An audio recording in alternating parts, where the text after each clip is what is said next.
पोवाडे, लावण्या व इत्यादी साहित्यांची निर्मिती केली. अण्णाभाऊ साठे यांची फकीरा कादंबरीला राज्य सरकारकडून सर्वोत्कृष्ट कादंबरी हा पुरस्कार मिळाला. अण्णाभाऊ साठे यांनी लिहिलेली मुंबईची लावणी व माझी मैना गावावर राहिली या लावण्या अजरामर झाल्या.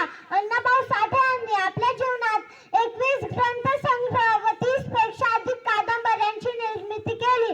अण्णाभाऊ साठे अशा या मराठी साहित्य क्षेत्राला लाभलेल्या अनमोल रत्नाचे निधन 18 जुलै 1969 रोजी झाले. मी अण्णाभाऊ साठे यांनी लिहिलेली माझी मैना गावावर राहिली या लावणीचा एक कडवं म्हणून दाखवणार आहे. माझी मैना गावावर राहिली, माझी जीवाची होती अकायली. माझी मैना गावावर राहिली, माझी जीवाची होती अकायली. ओ देव बांध रंग गळाला कोर चंद्राची, उदात गुणाची मोठ्या मनाची, सीता ती माझी रामाची. हसून बोलायची, मंद चालायची, सुगंध केतकी, सतेज कांती घडवी पुतळी सोनियाची.